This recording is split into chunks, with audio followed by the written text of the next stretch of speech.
To view Zion National Park is to gaze at history through millennia.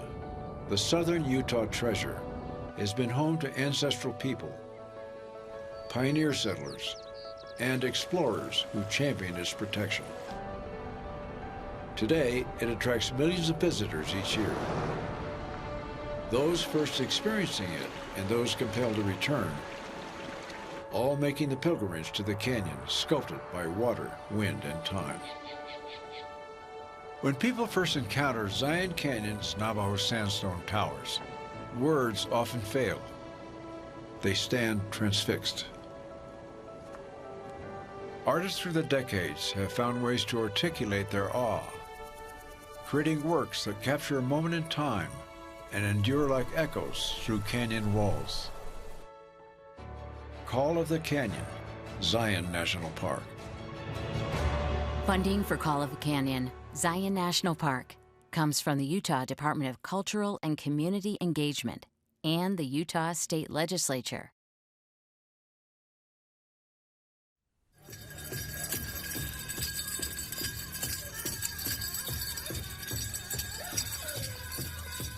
My name is Talia Guerrero from the Kanash Band of the Paiute Indian Tribe of Utah.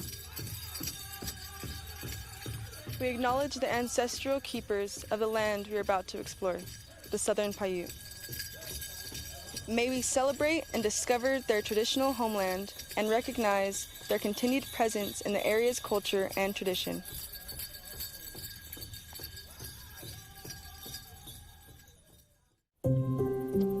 A stroke of a paintbrush has the power to unlock the essence of Zion National Park, a point of entry illuminating its grandeur. Oil painter Kate Starling lives just outside the park in Rockville, Utah. Her early career as a geologist informs her passion as a landscape artist today. I did a lot of outdoor activities when I started in high school, backpacking and climbing and kayaking and all that. Every time that I went to someplace that was breathtakingly beautiful, it made me feel something, but I had no way of expressing it until I learned how to paint. I think most of the ideas I have come from being outside. I try to get out as much as I can because even though I might have an idea of what I want to paint, as I'm out there, even maybe set up to paint something that I went there specifically to paint, by being there and calming down, and it makes me see in a different way. The landscape is inspiring, and there are elements for me as a painter that I have to see, and one of them is just the way that light or sunlight hits the rock form. So that's the consistent thing in my paintings, the way that the light defines the form. And you can't find a better place to have that with these big landforms. Our geomorphology is such a huge part of that. And that's why I am very lucky to live in a place where there are so many places that are defined by, by the light hit something.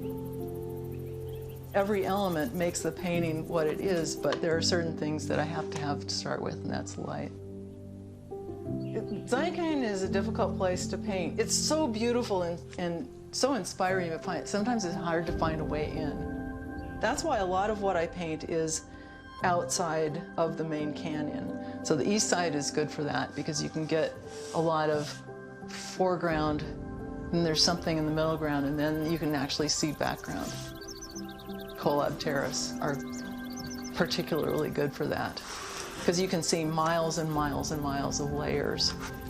I think it's the foreground that helps you feel like you're inside. For me, it helps me feel like I have a place to go from here to there. And what I think I want is for people to feel like they can look in my painting and find themselves finding a way, a pathway to get to what's back there.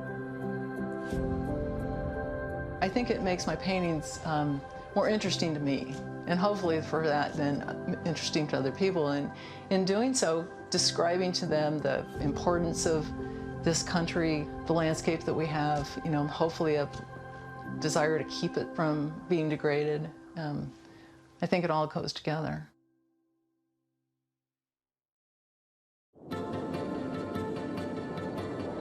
It happened over the course of 150 million years. Streams eroded the solid rock of what would become Zion National Park.